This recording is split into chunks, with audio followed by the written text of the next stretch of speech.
Le Bhoutan, royaume mystérieux niché au creux de l'Himalaya, porte fièrement le nom de pays du dragon tonnerre, un surnom empreint de puissance et de légende, évoquant à la fois la majesté de ses montagnes et la force de ses traditions ancestrales. Ce petit coin de terre, souvent considéré comme une perle rare dissimulée dans un écrin de pic enneigé, possède une réalité qui dépasse souvent l'imagination la plus folle. Tant ses coutumes et ses modes de vie semblent s'éloigner des normes conventionnelles que l'on connaît ailleurs dans le monde. Ici, la vie quotidienne recèle des particularités étonnantes, où la liberté individuelle et la spiritualité se mêlent à des pratiques qui, pour un regard extérieur, pourraient paraître insolites, voire audacieuses. Par exemple, dans ce royaume, il est tout à fait possible pour des femmes mariées de partager leur vie avec d'autres hommes. Une pratique qui, loin d'être considérée comme une anomalie, s'inscrit dans une tradition où le respect des choix personnels cohabite avec une société profondément enracinée dans ses croyances. Au fil des siècles, le Bhoutan a su préserver un équilibre subtil entre ses coutumes anciennes et une quête constante de bonheur collectif, ce qui explique pourquoi, malgré ses libertés peu communes, il demeure l'un des pays où le bien-être global de ses habitants est considéré comme une priorité suprême. La société bhoutanaise, peuplée de traditions millénaires, célèbre des rituels païens, vénère des symboles mystérieux qui évoquent des croyances ancestrales et offre un panorama naturel à couper le souffle, un véritable tableau vivant de montagnes escarpées, de vallées verdoyantes et de forêts enchantées. Ces merveilles naturelles, associées à des pratiques culturelles étonnantes, créent un univers où chaque jour peut réserver son lot de surprises et d'émerveillements. Un monde que peu ont la chance d'approcher. Vous qui avez le courage d'effleurer ses secrets, vous découvrirez que le Bhoutan recèle des facettes insoupçonnées, méritant d'être explorées en profondeur. Parmi ces trésors cachés se trouve une interdiction totale du tabac, un fait qui pourrait sembler surprenant dans un monde où la consommation de nicotine est souvent omniprésente. En 2004, le Bhoutan a marqué une étape historique en devenant le premier pays au monde à bannir totalement la vente de tabac. Cette décision audacieuse ne s'est pas limitée à une simple prohibition commerciale. Le gouvernement a également instauré une interdiction stricte de fumer dans tous les lieux publics, y compris dans les zones de loisirs et les espaces de détente collectifs. Il s'agit d'un volet d'un programme ambitieux visant à éradiquer la consommation de tabac de la société, dans une optique de promotion d'un mode de vie plus sain, plus pur, plus respectueux de l'environnement et de la santé des citoyens. Dans cette optique, toute tentative de fumer ou de cultiver du tabac est considérée comme une infraction grave, punie par des amendes considérables, voire par une peine d'emprisonnement pouvant atteindre 3 années entières. La loi est ferme sur ce point, car la société bhoutanaise souhaite préserver un environnement exempt de cette substance nuisible. Néanmoins, une exception existe pour ceux qui en ressentent réellement le besoin. Il est autorisé d'importer une quantité limitée de tabac 1 fois par mois, à condition que le produit soit dûment déclaré à la douane et soumis à une taxation. Les touristes, eux aussi, peuvent emporter avec eux certains produits du tabac, mais ils doivent s'acquitter de taxes importantes directement à la frontière, ce qui témoigne de la volonté du pays de limiter la consommation tout en respectant la liberté individuelle dans le cadre strict de la législation nationale. Une telle politique, aussi sévère, soulève naturellement des questions. Que penseriez-vous d'adopter une loi aussi rigoureuse dans votre propre pays? Seriez-vous attiré par l'idée de vivre dans une société où chaque citoyen, dans un effort collectif, œuvre à maintenir un environnement propre, sain et respectueux des générations futures? La tentation de découvrir ce pays, où la santé et la nature occupent une place centrale et forte, mais elle invite aussi à réfléchir sur les limites de la liberté individuelle face à la quête d'un bien commun. À présent, tournons notre regard vers une autre facette singulière du royaume, celle qui évoque une tradition tout à fait hors norme, celle des unions multiples, ou des systèmes d'évasion amoureuse. Dans ce petit pays, souvent vanté comme étant le plus heureux au monde, existe une pratique peu commune, mais profondément. Le Bhoutan, territoire difficile d'accès, demeure une enclave isolée nichée au cœur majestueux de l'Himalaya, un pays que l'on pourrait presque qualifier de royaume de silence et de beauté brute, où la nature semble s'être déployée dans toute sa splendeur originelle. Sa singularité réside notamment dans le fait qu'il ne possède qu'un seul aéroport international, situé à environ 35 km de la capitale, Thimphu, une ville qui incarne à la fois la modernité et la tradition. Cet aéroport, à la silhouette surprenante, évoque un palais bhoutanais traditionnel, avec ses toits en pente, ses ornements en bois sculpté et ses couleurs chaudes qui semblent fondre dans le paysage environnant. Sa seule piste, modeste mais élégante, semble presque une extension de l'architecture locale, créant une entrée spectaculaire dans un monde à part, un lieu où chaque voyageur ressent immédiatement qu'il a franchi une frontière vers un univers profondément différent. Pour rejoindre le Bhoutan par voie terrestre, une aventure en soi, il faut traverser l'Inde en empruntant l'une des 3 routes principales. La première, celle de Durang, serpentant à travers des paysages montagneux escarpés, puis l'autoroute numéro 152, une voie plus moderne mais tout aussi exigeante, et enfin la route la plus populaire, celle de Phang Choling Gimpu, qui relie directement les régions frontalières à la capitale. Pourtant, malgré ces voies taffées d'accès, le pays reste résolument difficile à explorer, réservant son charme et sa tranquillité à ceux qui acceptent de faire l'effort. La fréquentation touristique y était limitée chaque année car le gouvernement a choisi de préserver jalousement son identité culturelle, ses traditions ancestrales et la richesse de ses paysages naturels en imposant des quotas stricts. Il est presque impossible d'obtenir un visa par ses propres moyens, chaque demande devant être traitée par une agence de voyage locale agréée, responsable non seulement de la demande de visa, mais aussi de l'accompagnement tout au long du séjour. Sans cette organisation, il devient presque impossible de pénétrer dans ce royaume secret, tant la procédure est rigoureuse. En plus de cette formalité, chaque visiteur doit s'acquitter d'un prélèvement minimal de $200 par personne, un montant qui contribue à maintenir l'équilibre fragile entre tourisme et préservation. Après avoir pris connaissance de ces règles strictes, il est légitime de se demander si l'envie d'aventure subsiste encore, ou si ces contraintes dissuadent définitivement tout rêve d'évasion vers cette terre mystérieuse.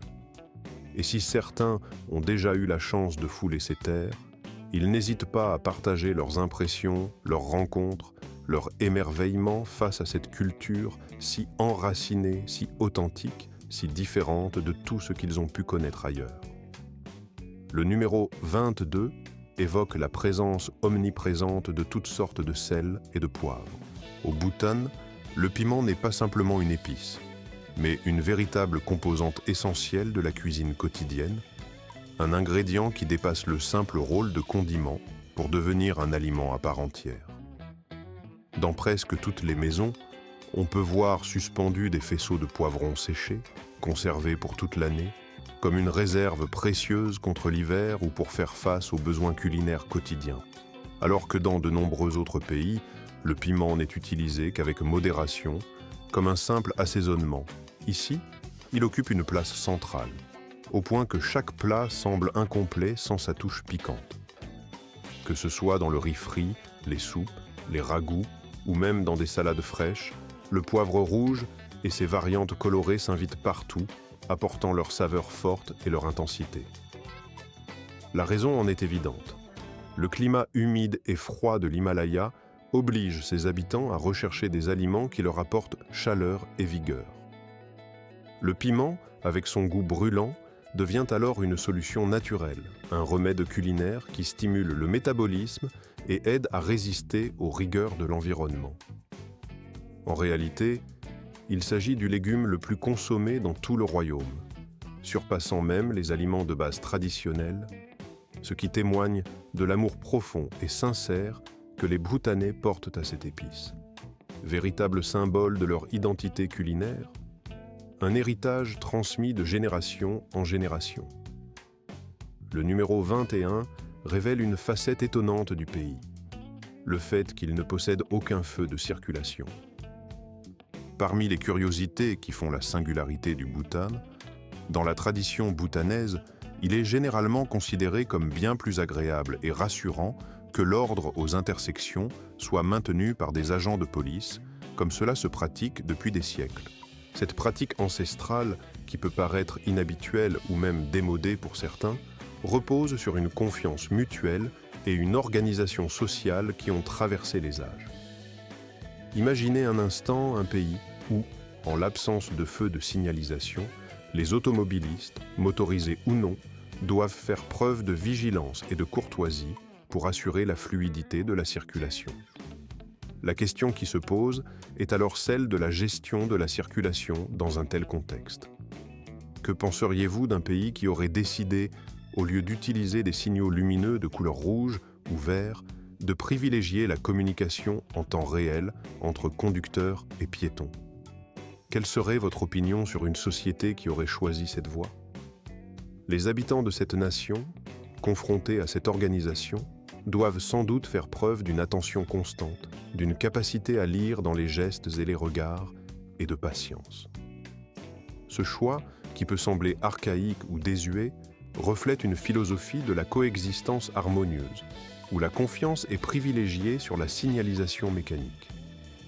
Peut-être aussi que cette méthode a ses avantages, elle favorise une plus grande vigilance, une meilleure connaissance des autres usagers et peut même renforcer le sentiment communautaire.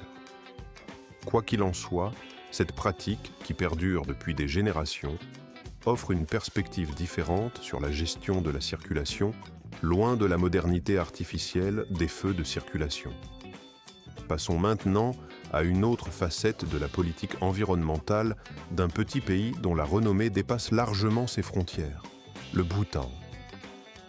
Ici, il est strictement interdit d'abattre des arbres ou de pêcher sans autorisation préalable. La préservation de la nature occupe une place centrale dans la philosophie nationale, si bien que l'une de ses lois fondamentales impose que, sous peine de lourdes sanctions, au moins 60% du territoire national doit rester couvert par la forêt. Cette règle stricte, qui témoigne de l'engagement profond du pays envers la conservation, signifie que quiconque se livre à une coupe d'arbres non autorisée s'expose à de sévères amendes ou même à une peine d'emprisonnement. Le gouvernement, conscient de la valeur inestimable de ces forêts, ne se contente pas d'interdire l'exploitation forestière non contrôlée. Il encourage également ses citoyens à participer activement à la régénération des bois. Ainsi, dans les zones rurales, il n'est pas rare de voir des parcelles spécialement attribuées aux familles pour la plantation d'arbres destinés à la construction ou au chauffage. En ville, par contre, toute utilisation de bois pour la construction doit suivre des procédures strictes. Il n'est autorisé à acheter du bois qu'auprès de scieries agréées pour garantir un approvisionnement légal et durable. Grâce à ces mesures rigoureuses, le Bhoutan peut se targuer aujourd'hui d'avoir plus de 72% de son territoire recouvert de forêts, un chiffre que peu de nations dans le monde peuvent revendiquer avec fierté. En parallèle, la chasse et la pêche sont également soumises à des interdictions strictes, avec des sanctions qui n'admettent aucune exception. Pendant les mois et les jours sacrés inscrits dans le calendrier bhoutanais, la vente de viande et de poisson est totalement interdite. Bien que des activités clandestines de pêche et de chasse illégale persistent, la loi est intransigeante et ses violations sont sévèrement punies. Ces mesures illustrent la volonté ferme du pays de préserver sa biodiversité et de respecter ses traditions sacrées. Avant de poursuivre avec une autre interdiction unique du Bhoutan, prenez un instant pour vous abonner à la chaîne et apprécier cette vidéo. Votre soutien nous encourage à continuer de vous proposer un contenu riche et passionnant. Poursuivons donc notre exploration. La 19e interdiction concerne un jour précis de la semaine, le mardi, considéré comme un jour sans alcool. En effet, chaque semaine, le Bhoutan consacre une journée à la sobriété volontaire, où la vente de boissons alcoolisées est formellement interdite.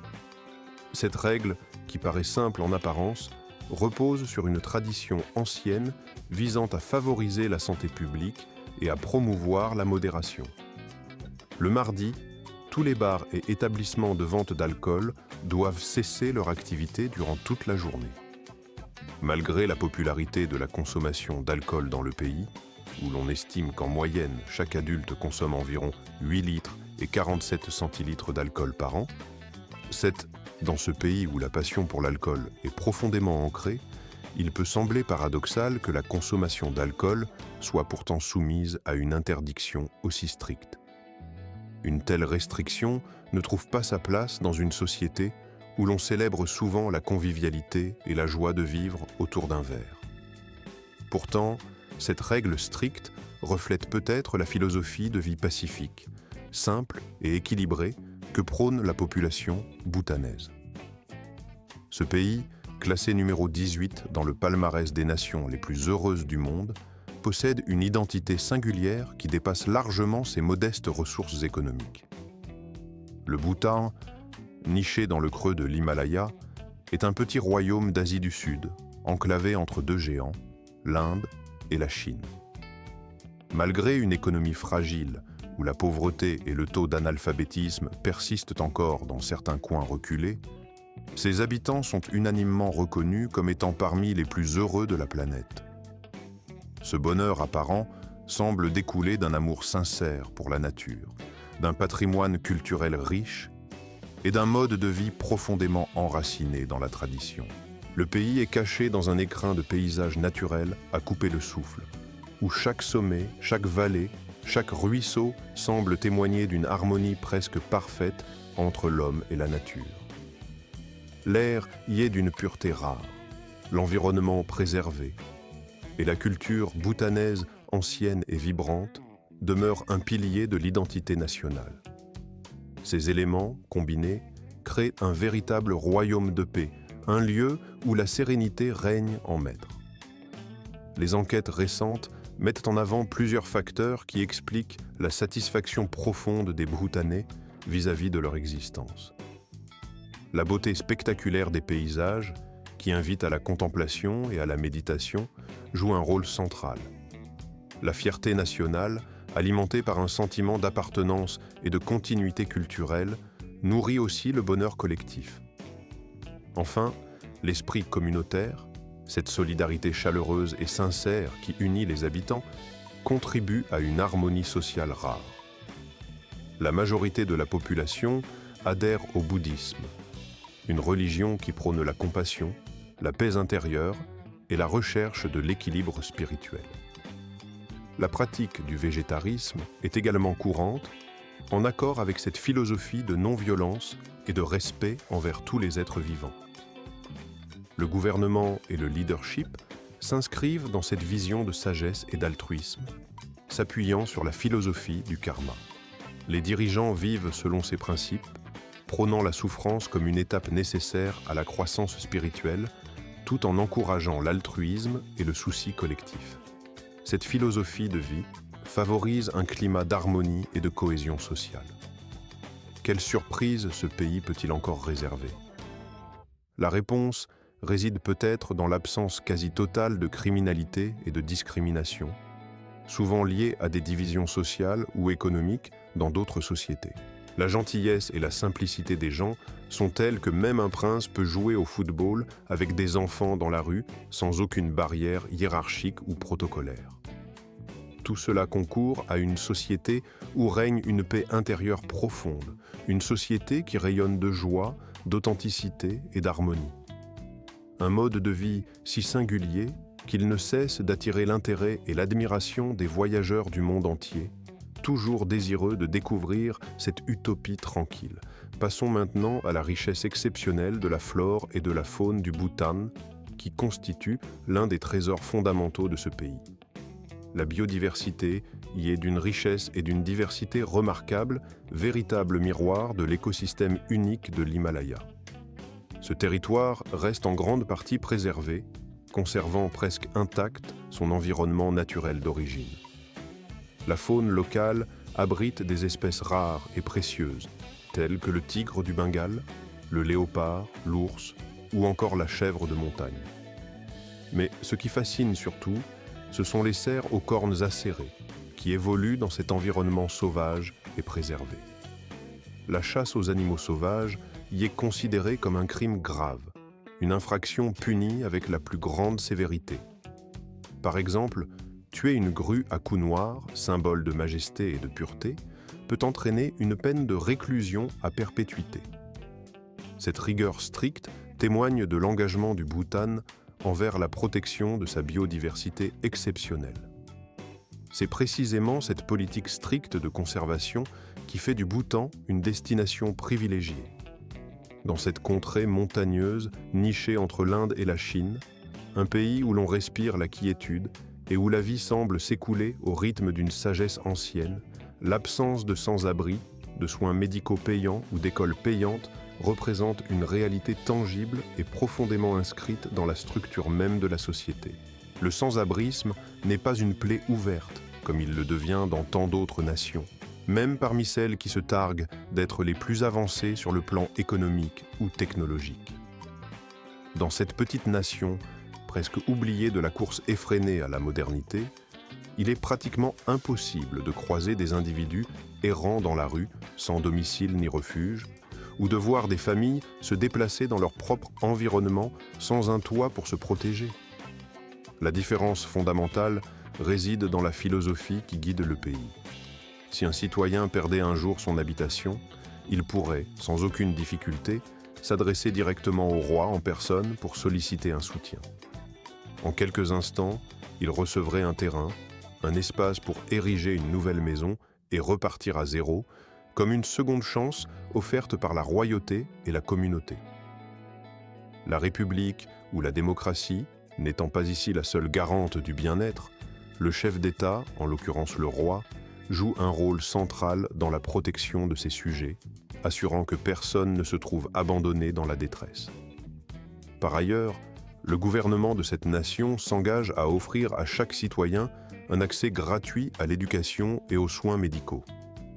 Ces services essentiels, qui constituent la pierre angulaire du vivre ensemble, mobilisent une part considérable du budget national, représentant près de 18% des ressources de l'État. Ce choix stratégique traduit une volonté ferme de garantir que chaque homme, chaque femme, chaque enfant puisse bénéficier des droits fondamentaux, indépendamment de leur situation financière. La société met un point d'honneur à faire en sorte que personne ne soit laissé pour compte, que ce soit pour aller à l'école ou pour recevoir des soins en cas de maladie. Il ne s'agit pas simplement d'un principe, mais d'un engagement concret, inscrit dans la gouvernance quotidienne de la nation, pour que la pauvreté ou l'absence de moyens financiers ne deviennent jamais des barrières infranchissables. Au-delà de ces dispositifs d'aide, le pays possède une particularité qui lui confère une allure de société intemporelle, l'absence totale de télévision et d'Internet jusqu'à une date récente. En effet, c'est en 1999 seulement que la télévision et la connectivité en ligne furent officiellement introduites dans le quotidien des Bhoutanais. Cette décision, qui pourrait sembler surprenante dans un monde où tout va vite, n'a pas été prise à la légère. Elle témoigne d'une volonté délibérée de préserver une certaine simplicité de vie, une harmonie avec la nature et une tranquillité d'esprit. Le peuple, profondément attaché à ses valeurs traditionnelles, a préféré attendre, pesant chaque pas vers la modernité. Le fait que le Bhoutan ait été le dernier pays au monde à accueillir la télévision n'est pas anodin, mais il ne doit pas être considéré comme un signe d'isolement ou de recul face au progrès technologique. Au contraire, cette étape a été franchie avec précaution, en pleine conscience des enjeux liés à l'introduction de masses d'informations, de contenus souvent conflictuels ou perturbateurs. Pour eux, le flux incessant d'images, de films, d'actualités, d'articles et de messages véhiculés par Internet pouvait engendrer rivalité, jalousie, disputes ou même des comportements violents. la crainte que cette invasion de l'écran ne fasse augmenter le stress, la confusion et la fatigue mentale a conduit à une approche prudente. La société bhoutanaise préfère vivre à un rythme plus lent, en accord avec ses traditions, ses croyances et sa conception du bonheur. La simplicité de leur existence leur permet de se sentir en paix, sans la pression de posséder toujours plus ou de suivre la mode. Ils estiment que le bonheur ne réside pas dans la quantité de biens ou de gadgets dernier cri, mais dans la capacité à vivre sereinement avec ce qui est essentiel. Avoir suffisamment pour vivre en harmonie, sans s'encombrer de préoccupations inutiles, leur procure un sentiment profond de plénitude. La société, où tout semble parfaitement à sa place, leur offre un confort intérieur et une stabilité que beaucoup envieraient. Si vous souhaitez découvrir comment il est possible d'utiliser Internet et la téléphonie mobile dans cette société où la modernité a été intégrée avec douceur, il suffit de taper le chiffre 3 dans les commentaires. Je vous expliquerai, en toute simplicité, l'histoire fascinante du Bhoutan regorge de faits étonnants qui illustrent la singularité de ce petit royaume niché dans l'Himalaya. Parmi eux, le fait que, malgré la consommation régulière de viande par ses habitants, le pays ne compte aucun abattoir. En effet, aucune structure dédiée à l'abattage n'existe sur l'ensemble du territoire bhoutanais. La viande consommée ici est entièrement importée des pays voisins, principalement de l'Inde et du Népal. La raison profonde de cette particularité réside dans la religion et la culture qui façonnent la société bhoutanaise. Le bouddhisme, religion majoritaire dans le pays, guide une majorité de la population, avec près de 40% de ses membres qui adoptent un régime végétarien strict.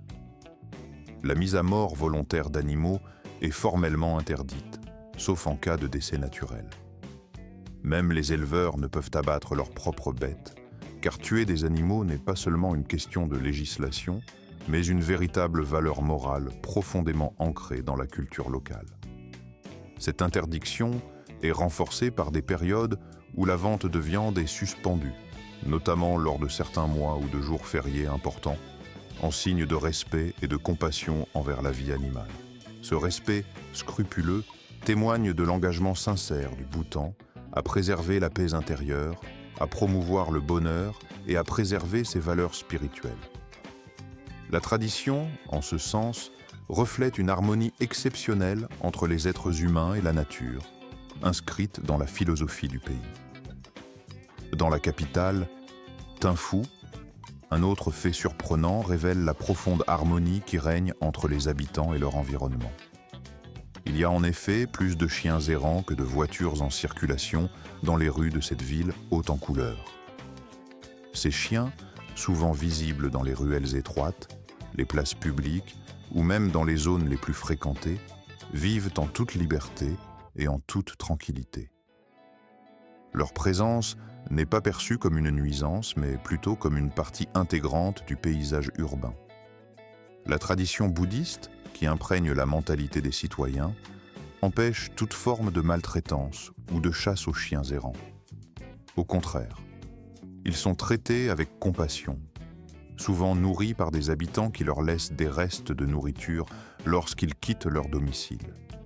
Ce geste de bienveillance devient une marque de respect et d'amour envers ces animaux, qui en retour semblent jouir d'une santé remarquable. Il n'est pas rare d'entendre dire que ces chiens errants sont parmi les plus heureux du monde, tant leur mode de vie semble libre et dénué de soucis. La relation qui unit les habitants à ces chiens incarne une culture profondément humaine, fondée sur la douceur, la tolérance et la conscience du lien sacré qui unit tous les êtres vivants. Avant d'aborder le secret qui permet aux couples bhoutanais de surmonter l'infertilité et de connaître la joie d'une famille épanouie, je souhaite souligner que cette société exceptionnelle repose aussi sur des valeurs spirituelles et communautaires solides. En attendant, je vous invite à continuer d'explorer cette culture fascinante en soutenant cette démarche de partage et de connaissance. Enfin, le quatrième fait remarquable concerne l'histoire récente du pays, qui a connu une véritable transformation à partir de l'année 1974. Jusqu'à cette date, le Bhoutan était un royaume isolé, presque hermétique au reste du monde. La société y vivait selon ses propres traditions, en dehors de tout contact direct avec l'extérieur. Mais en 1974, le gouvernement a décidé d'ouvrir le pays aux touristes, non seulement pour stimuler l'économie, mais aussi pour faire connaître la richesse de sa culture unique. Au début, cette ouverture s'est limitée à une poignée de visiteurs. Seulement 274 personnes ont été autorisées à découvrir le pays cette année-là. Ce chiffre, modeste en apparence, marquait néanmoins le début d'un échange culturel précieux qui allait s'amplifier au fil du temps. Progressivement, le tourisme s'est développé et en 1999, le nombre de visiteurs dépassait déjà les 300 000 par an. Pourtant, malgré cette croissance, le Bhoutan a toujours veillé à préserver son environnement naturel et ses traditions ancestrales. Les autorités savent que le tourisme de masse peut facilement menacer la fragile harmonie entre la nature, le patrimoine spirituel et la société.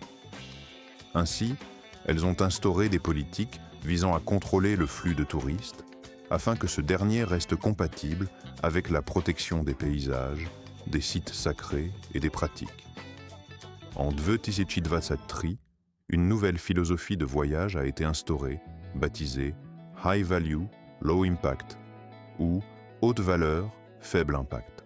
Son essence repose sur l'idée que chaque déplacement doit non seulement offrir une expérience enrichissante et utile pour le touriste, mais aussi respecter et préserver l'environnement naturel et soutenir les communautés locales.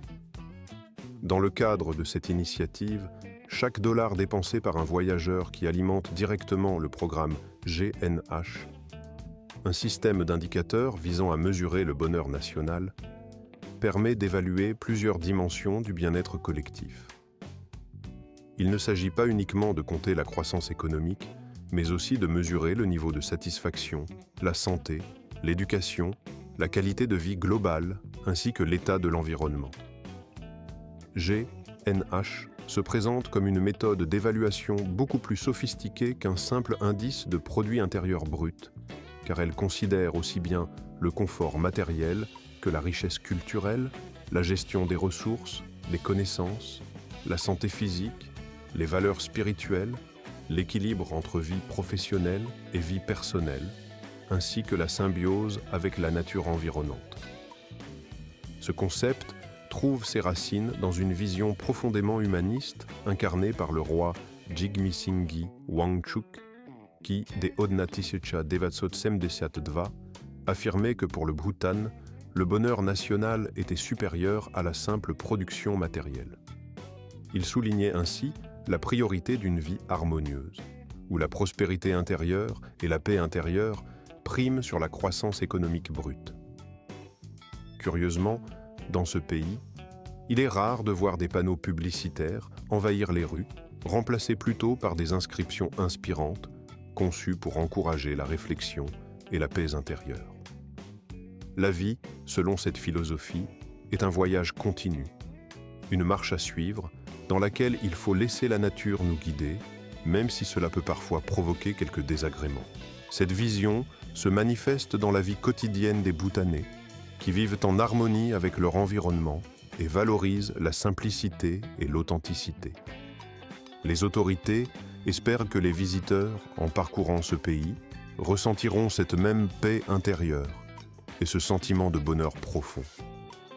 Le pays mise donc sur la protection de ses paysages exceptionnels, la sauvegarde de ses traditions culturelles ancestrales, ainsi que sur l'amélioration constante de la qualité de vie de ses habitants. Qu'est-ce qui confère au Bhoutan cette singularité si envoûtante, cette authenticité qui en fait une destination si particulière? Parmi ses nombreux trésors, le temple de la fertilité, connu sous le nom de Shimilakan, occupe une place de choix. Ce sanctuaire, souvent surnommé le jambon de la fertilité, est l'un des sites religieux les plus vénérés du royaume. Chaque année, des milliers de couples rencontrant des difficultés pour concevoir viennent y chercher des bénédictions et des conseils, espérant ainsi voir leur vie familiale s'épanouir. Les pèlerins participent à un rituel spécifique, lors duquel ils reçoivent une bénédiction dont la signification peut paraître énigmatique, mais qui est profondément chargée de symbolisme. La figure centrale de ce lieu sacré est un saint fondateur dont la sagesse et les idées sur l'amour, le respect de l'humanité et la liberté individuelle ont marqué durablement la culture bhoutanaise. Il est désormais considéré comme un symbole d'amour, de fertilité et d'espoir. Les croyants pensent que le pèlerinage à Shimilakan confère aux femmes santé, vitalité et la capacité de donner naissance à des enfants en bonne santé. Cependant, le temple ne se limite pas à une dimension purement spirituelle.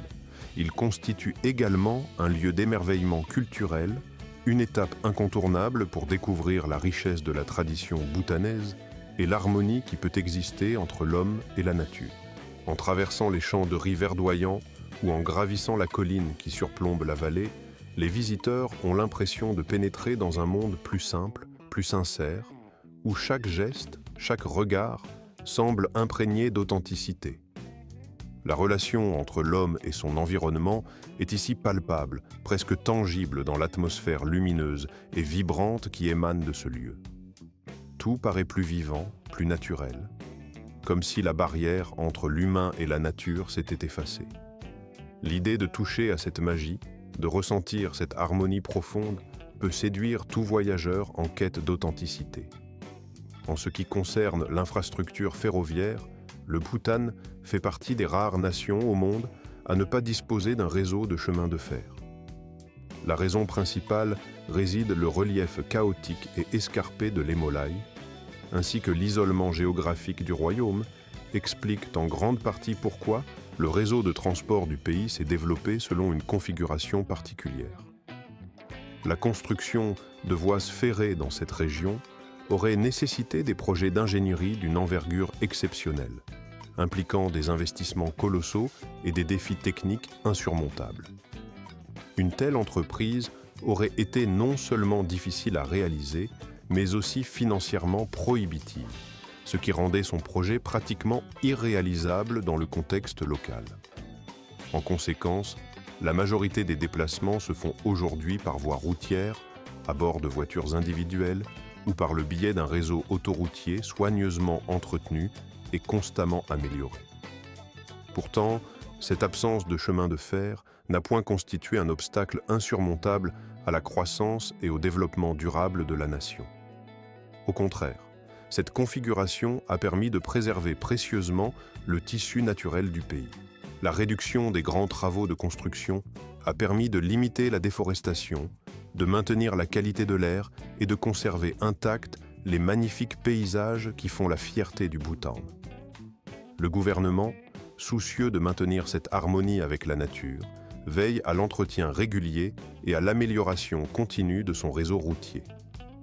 Ce dernier offre désormais aux habitants des trajets sécurisés, fiables et pratiques, favorisant une mobilité efficace sans compromettre l'environnement.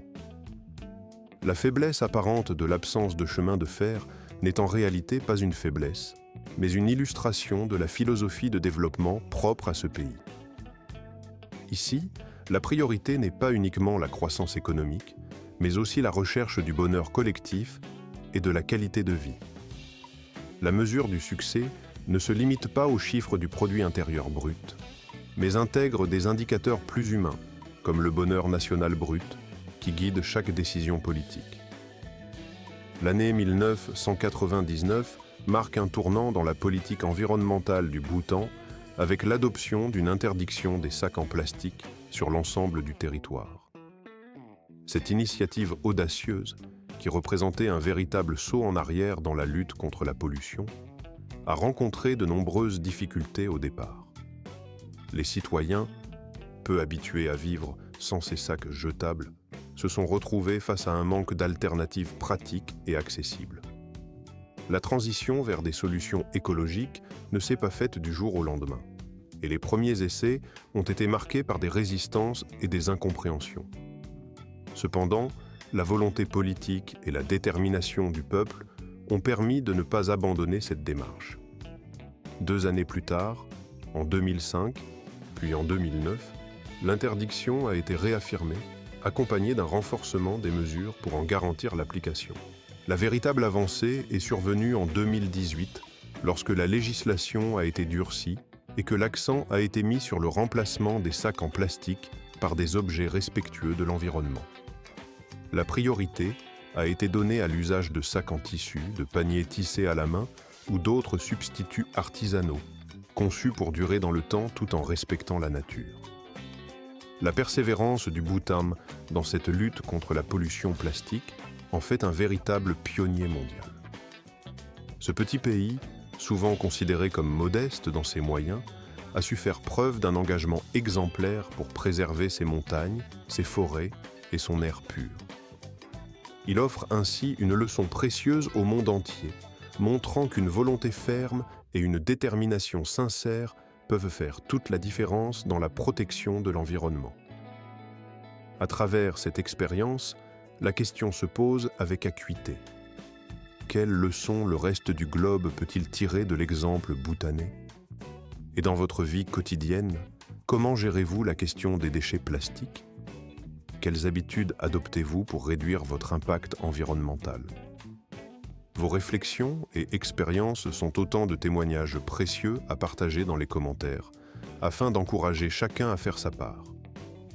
Le numéro 6, c'est le tir à l'arc, une pratique ancestrale profondément enracinée dans la culture bhoutanaise.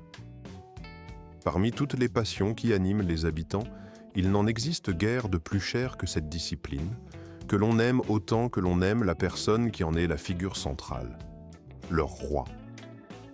Le tir à l'arc n'est pas simplement un sport ou une activité de loisir. Il constitue une véritable pierre angulaire de l'identité nationale, un rituel qui unit tout un peuple dans un esprit de tradition et de fierté collective. Chaque saison, des compétitions de tir à l'arc sont organisées au cœur du Bhoutan. Une tradition singulière illumine chaque rencontre autour du tir à l'arc, conférant à cette pratique une dimension bien plus vivante et festive que la simple compétition. À chaque tir, c'est comme si un feu d'artifice d'émotion s'allumait dans l'atmosphère, transformant l'événement en une véritable célébration collective. Des chants envoûtants, des danses rythmées et des cris de joie fusent dans tous les sens, évoquant la bravoure des anciens guerriers dont la mémoire reste vive dans chaque geste, chaque applaudissement. Ce qui est étonnant, c'est que de nombreux archers, provenant de régions reculées et souvent difficiles d'accès, parcourent à pied, durant 2 jours entiers, des sentiers escarpés de montagnes, simplement pour participer à cette fête de l'arc. Leur détermination témoigne de l'importance que revêt cette tradition dans leur vie, lui conférant une dimension presque sacrée. Lors de chaque rencontre, l'atmosphère se métamorphose en un véritable festival où tout le village se rassemble dans une union chaleureuse. La nourriture est préparée en abondance, partagée entre tous, et chaque famille contribue à cette abondance en apportant ses spécialités culinaires. La convivialité règne, et l'esprit communautaire s'épanouit dans cette ambiance de fête et de plaisir partagé. Pour les voyageurs, assister à ces événements constitue une expérience profondément marquante, une immersion dans la culture bhoutanaise, à la fois authentique et vibrante. Si par hasard, vous vous trouvez un jour dans ce pays au paysage grandiose, ne laissez pas passer l'occasion d'essayer vous aussi de maîtriser l'art du tir à l'arc. Ici, vous serez accompagné par des maîtres locaux qui vous guideront patiemment, depuis les bases simples jusqu'aux techniques plus élaborées, dans une atmosphère emplie de joie, de fierté et d'énergie communicative, où chaque tir devient une étape vers la maîtrise et la célébration de cette tradition ancestrale.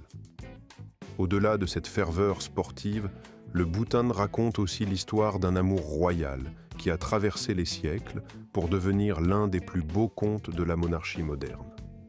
Le roi Jigme Singye Wangchuk, souverain respecté et aimé, a uni sa destinée à celle de la reine Jatsun Pamé, une jeune femme qui, à seulement 21 ans, est devenue la plus jeune reine du monde.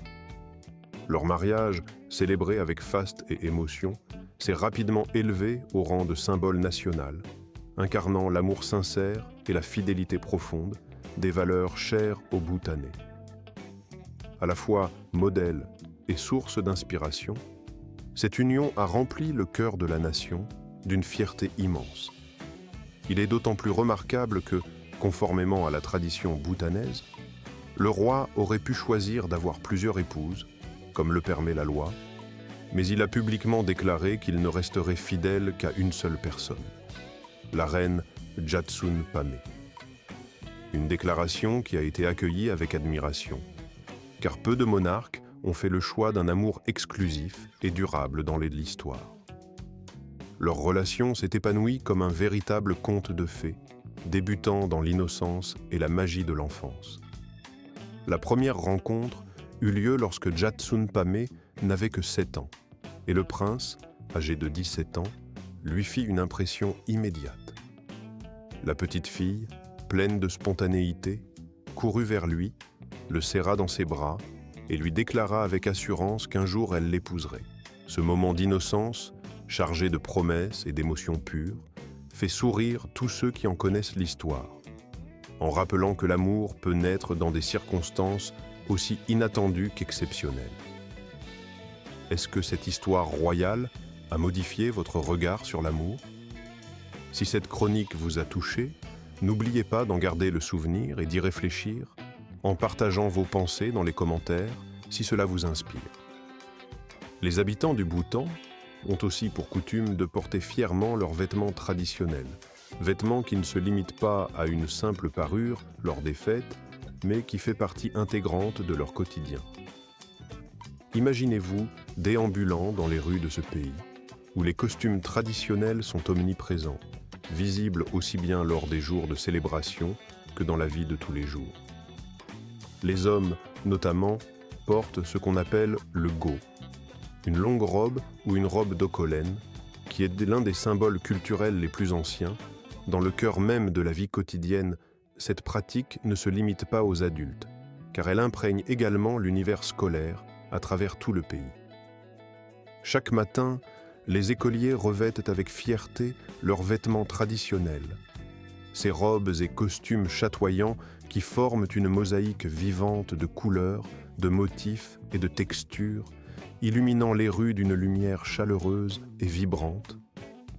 Ces tenues ne sont pas simplement de simples habits, elles incarnent une identité profonde, un symbole tangible de l'attachement ancestral à la culture nationale.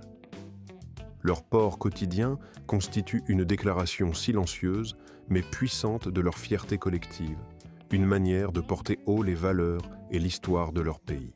Même au cours d'une simple excursion en montagne, lorsque les guides locaux, vêtus eux aussi de leurs habits traditionnels, ajustent leur go, desserrent la partie supérieure de leur costume ou nouent un mouchoir autour du cou pour faire face à la chaleur, ces gestes traduisent une connaissance intime de leur patrimoine vestimentaire.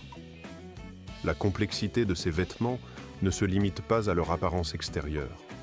Leur confection demande un savoir-faire ancestral, une patience et une précision que peu de gens maîtrisent, et leur signification va bien au-delà de la simple esthétique. Pour les Bhoutanais, ces vêtements ne sont pas une simple tenue de circonstance, mais plutôt une partie intégrante de leur vie quotidienne, un lien vivant avec leurs traditions ancestrales. La préservation de ces costumes devient alors un devoir sacré, une tâche respectée avec ferveur, car elle représente un socle vital de leur identité culturelle. Ce dévouement témoigne d'un sentiment profond, celui que la tradition n'est pas seulement un héritage du passé, mais une force vivante, un pilier de leur fierté nationale qu'il faut préserver à tout prix. Le Bhoutan, terre de traditions et de fêtes uniques, offre une multitude de festivals qui illuminent le calendrier annuel de couleurs, de rites et de spiritualité. Parmi ces célébrations, le festival de Lazare brille par sa splendeur, illuminant le pays de ses feux festifs.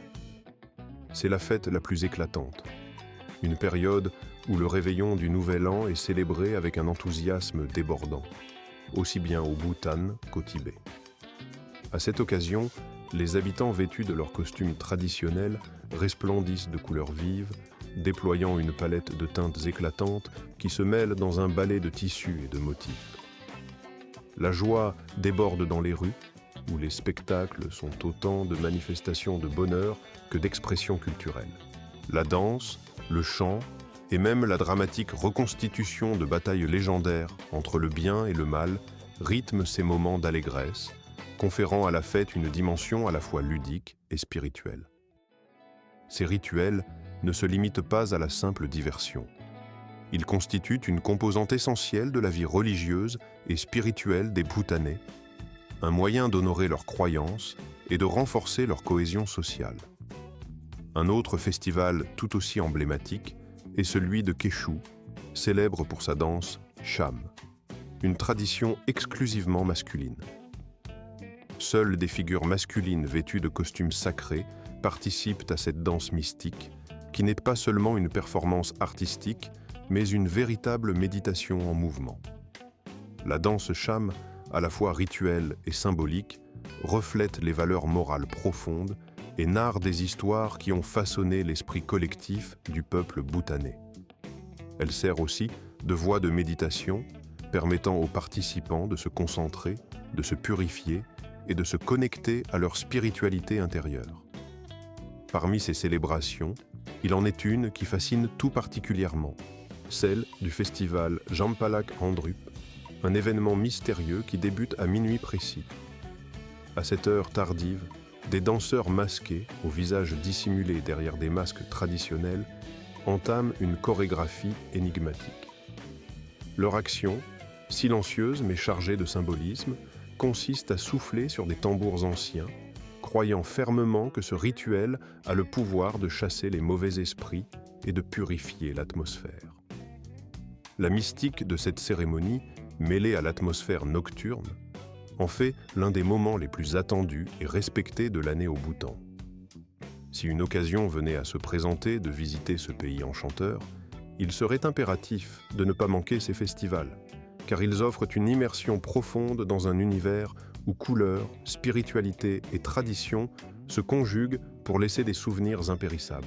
Quant au drapeau national, il est une figure de respect et de symbolisme qui, les murs ornés de fresques colorées, les sculptures en bois suspendues entre les maisons traditionnelles, forment un décor riche de symboles et de significations profondes. Parmi ces représentations, l'une des plus saisissantes est celle des Folas, ces figures sculptées avec soin qui ornent souvent les façades ou les intérieurs. Leur aspect minutieusement travaillé confère à ces objets une esthétique à la fois simple et mystérieuse, et leur utilisation comme élément décoratif confère à l'ensemble une atmosphère singulière. À première vue, cette pratique peut paraître étrange ou inhabituelle pour ceux qui ne connaissent pas la culture locale, mais pour les Bhoutanais, ces figures ont une signification bien plus complexe. Elles ne se limitent pas à une simple décoration liée à la fertilité ou à l'esthétique, mais incarnent en réalité des pouvoirs protecteurs. Il est largement admis que ces symboles agissent comme des talismans, capables de repousser les esprits malveillants ou les forces nuisibles susceptibles d'atteindre la famille ou la communauté. Leur présence dans la vie quotidienne n'est pas anodine. Elle traduit une croyance profonde en la magie protectrice et en la nécessité de conjurer le mal par des symboles puissants. Bien que pour un regard extérieur, ces images puissent sembler insolites ou exotiques, elles occupent une place essentielle dans la culture du pays, où elles incarnent la chance, la paix intérieure et la protection contre tout danger. Leur importance dépasse largement leur aspect esthétique, puisqu'elles sont perçues comme des véritables boucliers spirituels.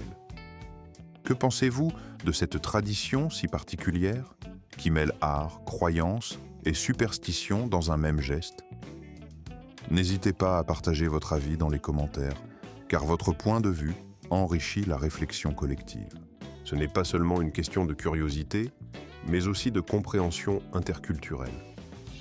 Ainsi, à travers cette exploration, nous avons découvert 25 faits étonnants sur un aspect méconnu de cette culture.